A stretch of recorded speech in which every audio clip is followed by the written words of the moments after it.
ٹھیک ہے. اور اب اس کا بہت بڑا دربار بن گیا, اس پہ ٹائلیں لگ گئی اور چندے کا بہت بڑا غلہ لگ گیا اور دکانداری شروع ہو گئی. پہلی بات تو یہ تعویذ فروشی ہی حرام ہے. رسول اللہ صلی اللہ علیہ وسلم نے فرمایا من تعلق تمیمۃ فقد اشرک, جس نے تمیمہ تعویذ لٹکایا اس نے شرک کیا. جو تعویذ فروش ہے, اور تعویذ فروش بھی ہمارے ہاں کے, یا علی یا حسن یا حسین یا جبریل یا میکائیل. اشرف علی تھانوی صاحب نے بہشتی زیور میں ایک اور طرح کا تعویذ لکھا ہے. اس میں یہاں تو جبرائیل میکائیل حسن حسین ہے نا, تو وہاں پر فرعون حامان قارون شداد, ماشاءاللہ ترقی کرتے کرتے بندہ کہیں بھی پہنچ جاتا ہے. ٹھیک ہے, تو یہ تعویذ فروش مشرک ہیں. جو شرکیہ تعویذ لکھتے ہیں یہ مشرک ہیں, نمبر ایک. نمبر دو, مرتے ہوئے اس کی ایک آنکھ کھلی تھی اور ہنس رہا تھا. بڑے ظالم مرید ہیں, زندہ پیر کو دفنا دیا. ارے جس کی ایک آنکھ کھلی ہو, آنکھیں ساری بند ہوں, سب کچھ بند ہو, صرف دل ہی دھڑکتا رہے, تو پچھلے کہتے ہیں ہو سکتا ہے اللہ شفا دے دے, ہو سکتا ہے جی جوے. لیکن یہ جو ہمارے ہاں کے صوفیہ کرام ہیں, یہ مرنے کے بعد بھی زندہ رہتے ہیں. یہ مرتے نہیں ہیں, یہ زندہ رہتے ہیں. اشرف علی تھانوی صاحب کی کتاب ہے اشرف السوانح جلد 1 صفحہ 220. اس پہ وہ اپنے پردادا کا واقعہ لکھتے ہیں کہ ہمارے پردادا جا رہے تھے اور راستے میں حملہ ہو گیا, ڈاکوؤں نے مار دیا, پیٹ دیا, کاٹ دیا, سارے مر گئے. ادھر مر گئے, ادھر جب رات ہوئی تو وہ پردادا مٹھائی کا ڈبہ لے کے ہماری دادی اماں کے پاس پہنچ گئے. سبحان اللہ. اور کہا کسی کو نہ بتانا, اور اگر تم کسی کو نہیں بتاؤ گی تو یہ مٹھائی کا ڈبہ لاتا رہوں گا اور آتا رہوں گا. صبح اس نے وعدہ کر لیا نہیں بتاتی. صبح جب ہوئی تو بیگم صاحبہ کو خیال ہوا کہ گھر میں مرد کوئی ہے نہیں, لوگ مٹھائی کھاتے بچوں کو جب دیکھیں گے تو کتنی باتیں بنائیں گے. انہوں نے کہا بھائی وہ اشرف علی تھانوی کا دادا آیا تھا. تھانوی صاحب کہتے ہیں اس کے بعد ہمارا دادا پھر کبھی نہیں آیا. یہ مر بھی جاتے ہیں اور پھر بھی زندہ رہتے ہیں. مولوی زکریا صاحب فضائل صدقات میں لکھتے ہیں کہ ایک آئے کہا جی مرنے کی جگہ, انہوں نے کہا اندر آ, کھلی جگہ مر جا. وہ آیا, طواف کیا, نماز پڑھی, لیٹا, مر گیا. مرنے کے بعد جب میں نے نہلایا, یاد کرنا, نہلایا, کفنایا, دہلایا, آرام سے پڑا رہا جی میں جو کرنا کر لا, میں تو لمحہ پہ. جب قبر میں رکھا, انگوٹھا پکڑ لیا, آنکھیں کھول دی, میں گدگدی کر دی ہوگی یا چٹکی کاٹ لی ہوگی. کہا حضرت آپ سید جی زندہ ہو؟ کہا میں زندہ ہوں, اللہ کا عاشق زندہ ہی رہتا ہے, ہمارے لیے موت نہیں, اسی کرایہ دار ہیں, مکان بدل دے انہیں صرف. یہ عجیب مردے ہیں, مرنے کے بعد بھی زندہ رہتے ہیں. اور میرے محمد کریم صلی اللہ علیہ وسلم کی وفات پر فاطمہ نے کہا تھا واہ بچا اے میرے بابا, جنتوں کی طرف آپ چلے گئے. کہا جابر وہ جگر تمہارا, وہ دل کہاں سے آیا کہ تم نے اپنے نبی کے جسم مبارک پر مٹی ڈال دی؟ کہا ہم نے راضی خوشی نہیں ڈالی, ہم تو مجبور ہیں اس اسلام کے اندر. تو یہ ڈرامہ بازی اور جھوٹ اور دھوکے دہی ہے کہ وہ مرنے کے بعد بھی باتیں کرتا رہا. تو پھر تم گستاخ ہو, ہم گستاخ نہیں ہیں پیروں کے کہ زندوں کو دفنا دیتے ہو. ہمارے ہاں تو مردوں کو دفنایا جاتا ہے, زندوں کو نہیں.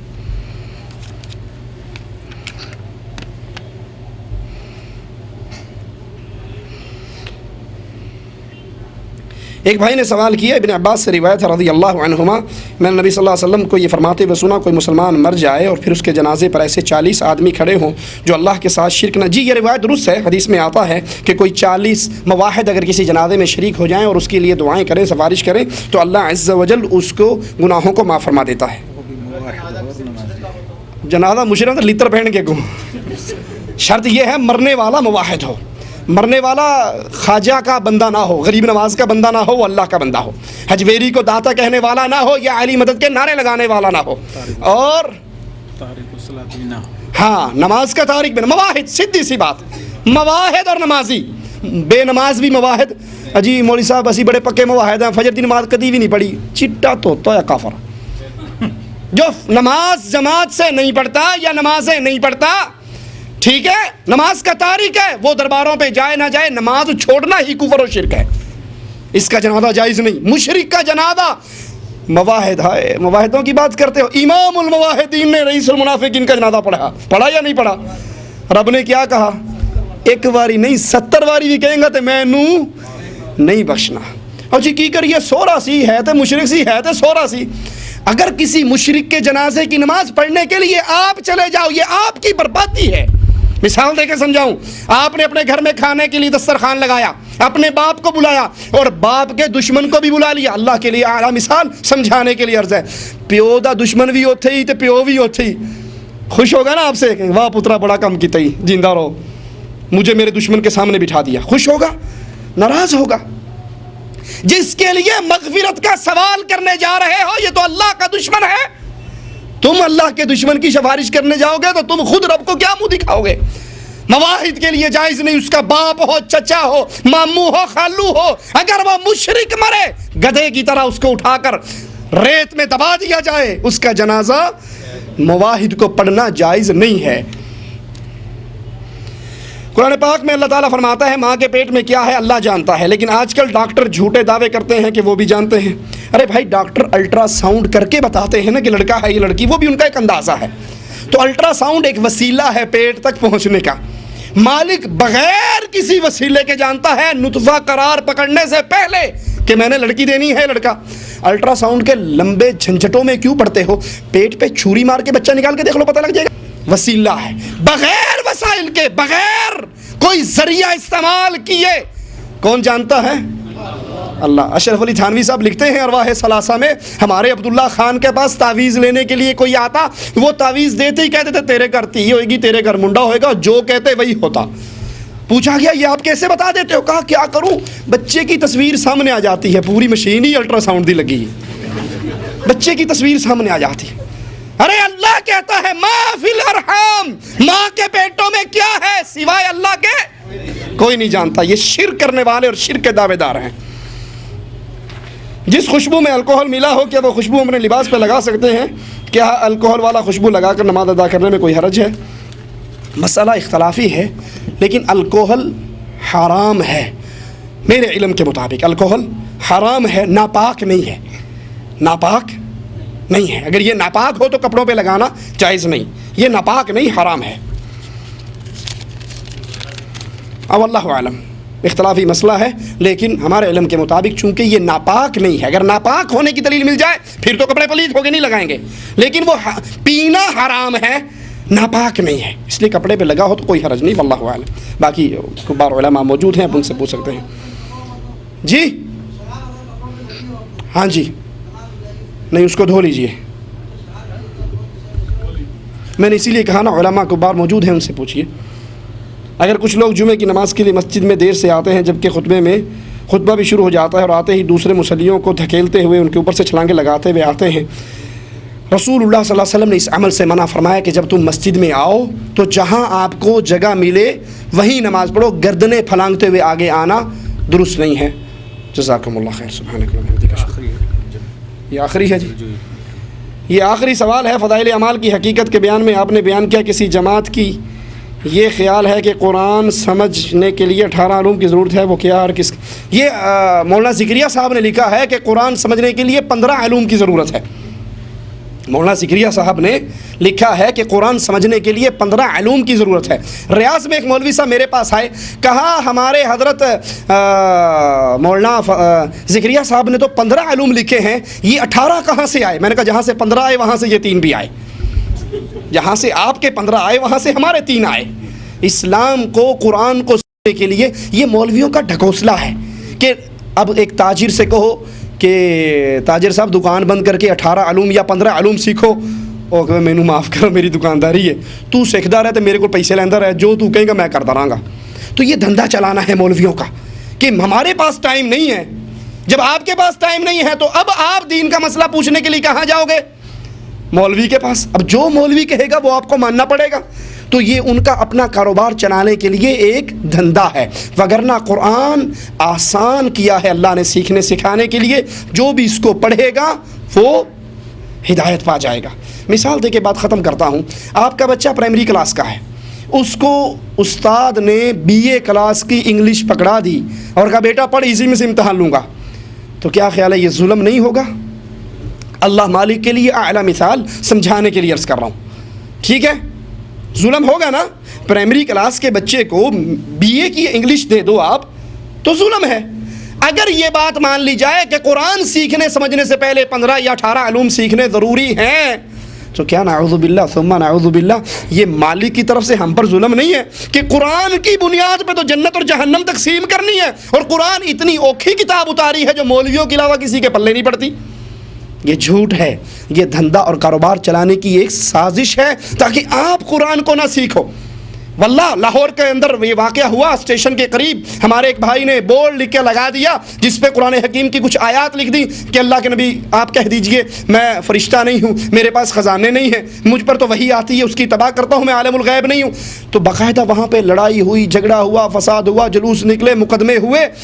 جب تھانے میں پہنچے انہوں نے دو ٹوک یہ بات کہی کہ جناب یہ جو قرآن پاک کی عربی آیت ہے یہ رہنے دو، ترجمہ مٹا دو، ترجمہ ہمارے مذہب کے خلاف ہے۔ کیوں؟ مولویوں کی سازش یہ ہے کہ قرآن طوطے کی طرح عربی رٹی جائے اور پڑھی جائے، اس کے ترجمے پہ غور۔ اگر ترجمے پہ غور کرو گے تو کوئی بھی 11ویں دینے کے لیے تیار، کوئی مولوی کی جیب بھرنے کے لیے تیار نہیں ہوگا اگر اس کے ترجمے کو سمجھا جائے گا۔ تو اسی لیے مولویوں کی یہ سازش ہوتی ہے کہ ترجمے سے دور کرو، طوطے کی طرح الف لام میم سے لے کے والناس تک رٹتے رہ جائیں۔ واللہ اعلم، سبحانک اللہم وبحمدک، اشہد ان لا الہ الا انت، استغفرک واتوب الیک۔